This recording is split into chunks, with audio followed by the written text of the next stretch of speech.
Hey guys, Scott here. Today I want to talk about Vecna, and after having played him for another full day, I have a much better idea of the exact things and values that I want to see change with the killer. Now, as I mentioned in the last video, changing Vecna is really a scary proposition because if you tune him too far in one direction, he's too weak. If you tune too far in the other direction, then he's oppressively strong because he has so many different powers. You need to be really careful, and I'm already seeing a lot of people making suggestions like Mage Hand should not slow you down when you're casting it, or it should block the pallet for much longer, things like that. These are all things that seem good when you just think about playing the killer side, but when you think about the survivor side, you're essentially just making Chucky or Skull Merchant or Knight again. It's going to be the same hated shit, and I don't want to have that. I don't want to have a power that is essentially a guaranteed hit, but every 50 seconds. So it relegates survivor gameplay down to you're on a timer, not how good you are. Now, you should always be on a timer eventually, but that's more running out of resources in the map, and that's where the skill is used. I don't want to be, like against Chucky, and in 20 seconds, I just get hit again. Against Vecna, I get hit every 50 seconds if you make it, more powerful. I still understand the logic. 50 seconds is a massive cooldown. You should be guaranteed it every 50 seconds, but my whole philosophy on DBD is you should never be guaranteed a hit ever, basically under any circumstances. You should always have to earn it. And just on the same thing on the survivor side, the survivors should have to have an equal input in preventing or not preventing that hit. That's, I think, the best way to make gameplay. Now, obviously, we want it to favor the killer.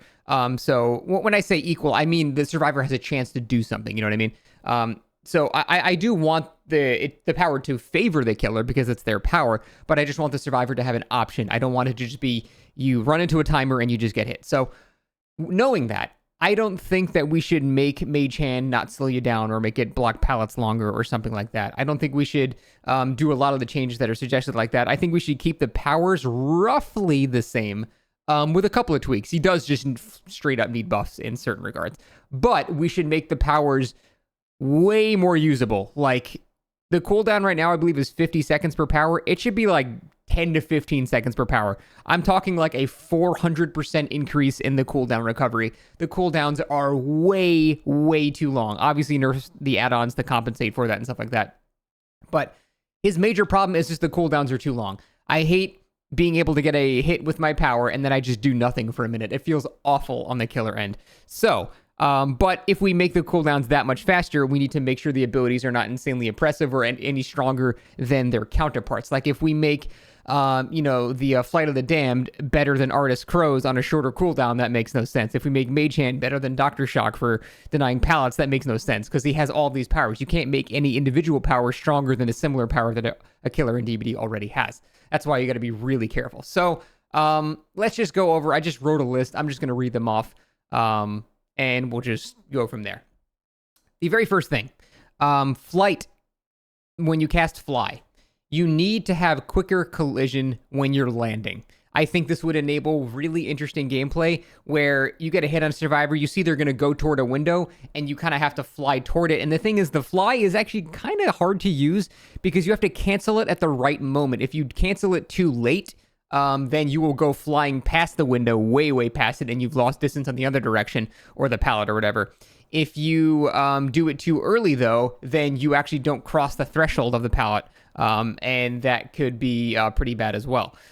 Additionally, I don't think flight should stop when you cross over a window or pallet. It should just simply stop when it runs out, or you tell it to stop. There's no reason after you think about like how his powers are supposed to work together. It seems so much more synergistic if you were to, I don't know, like block a pallet, which causes the survivor to run to another loop, but then you fly to the other loop and try to block it. But the survivor can think that you're going to try to block that window and double back earlier. And there's already synergy there that I think could be so much more interesting. And I don't understand why the fly spell would end after you've crossed the threshold. It doesn't make any thematic sense. Balance-wise, it doesn't really make any sense. So flight should not stop when you cross a pallet or window, and the collision from when you're landing should start quicker so I can fly towards a window and attempt to block it before a survivor is able to get to it.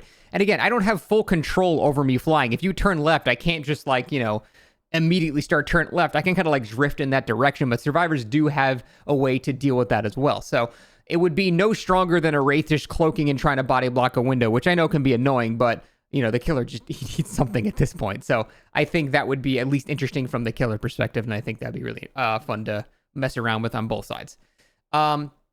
The next thing, Mage Hand. Mage Hand is thought of to be completely useless, and it's because people are just simply using it incorrectly. People are using it on undropped pallets, and then the survivor just runs past the pallet, and it only lasts like 4 seconds, so then they just run around the pallet and drop it again. You've just done them a favor. That's really not the use of Mage Hand. Mage Hand currently has two very good uses. The first use for blocking pallets is stopping people from pre-dropping pallets that would normally make a tile safe if you pre-drop it. There are a lot, I don't have a good example right now, but there's a lot of tiles in the game where it's only a safe tile if you pre-drop the pallet. If you prevent them from pre-dropping it, it opens up mind games and allows you to get hits at these tiles when normally you wouldn't be able to. So that's very useful.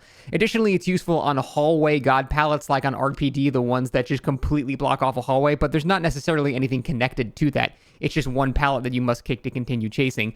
That can be good as well because it's not like they can loop around it again. It's just one pallet that blocks a hallway. So those god pallets like that, it's useful as well. But the main use that I found is lifting a pallet back up. And the reason I actually really enjoy this interaction is because it reminds me sort of a huntress 50-50ing at a pallet. Will she raise the hatchet? Will she not? Who makes the correct read is who gets the hit there. And, 50-50s aren't exactly super engaging or anything like that, but they're better than just guaranteed hits every X seconds, which a lot of killers have started boiling down to. So I still prefer a 50-50 over a guaranteed hit. And in that scenario, if you predict a survivor's going to drop a pallet and you basically precast it as they're dropping it, the entire time you're slowed down from casting, they're just dropping the pallet. They don't make any distance, so you just hit them 2 seconds later. It's a guaranteed hit at every single tile if you predict that they're going to do that. If you predict incorrectly, then they get another loop. So that's why it's kind of like an interesting, a huntress style. But the cooldown being 50 seconds, it make it so it's like a huntress that has a hatchet every 50 seconds, which is terrible. So that's what I'm saying. The cooldown needs to be like way faster, like 15 seconds at the maximum.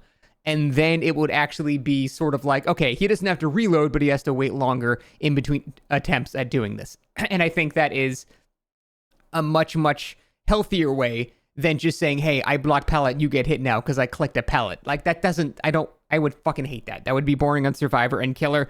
It wouldn't feel earned on Killer, and it would just feel terrible on Survivor. I want there to be that equal interaction on both sides, and I think that's probably the best way to handle Mage Hand. But right now, Mage Hand, when I was playing, it was getting me hits every game. Mage Hand, when used properly, is actually pretty good. The only major downside is the cooldown is absurdly, ridiculously too long for what it gives you. Because it's not even a guaranteed hit. It just enables you to interact with a 50-50 with the survivor. So, much shorter cooldown on that. But other than that, I think Mage Hand actually has plenty of uses. People are just simply not using it correctly. The next part, Flight of the Damned. The skeletons, this may be a hot take. You shouldn't be able to crouch the skeletons. There's just no reason for it. The skeletons are... The only use for these skeletons that I've ever found is shooting them out of line of sight of the survivors when they do not have the artifact that reveals them. If they do have the artifact, they can just see it and dodge it anyway. But I actually got a couple of hits on good survivors when I would cast it out of line of sight, typically combining it with the orb to see kind of where they are to where I should aim it. And I would shoot it out of line of sight. And because of that, they didn't really have a way to know it was coming, and they just got hit because it just popped out of a wall instantly and hit them. So that's the only use of it. Other than that, though, you'll never hit anybody ever with this, because as soon as you see it coming over, just crouch. You shouldn't be able to crouch it. The Eerie add-on should be changed to something else. The reason I say you shouldn't be able to crouch it, it sounds like I'm saying there's no counterplay now. No, you can still, when it's coming, it's a fairly slow-moving cone with a very tiny, tiny hitbox per skeleton, and it's got a fanning pattern, so as soon as it's been in the air for 1 second, a survivor can just walk in between them. And so that should be the skill component on the survivor side, not just holding control for free. There's an example of a free hit using the Mage Hand correctly, by the way. You should not just be able to press crouch and just get away for free. It makes no sense. You should have to see it and then actually physically dodge it. That's a more interesting idea, in my opinion. Having to actually kind of tango in between two very tight lines, that's cool. It feels fun as Survivor doing that. It also makes you position yourself awkwardly, so it might kind of zone yourself a bit for the killer, which benefits them even though they don't hit you. So even if the killer misses, at least he might get a little something for it. I think that would be a much better idea, and then just change the iridescent to something else.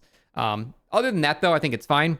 You just need to make it so it's not able to be crouched. That's the main issue there. Finally, the Orb of Dispelling.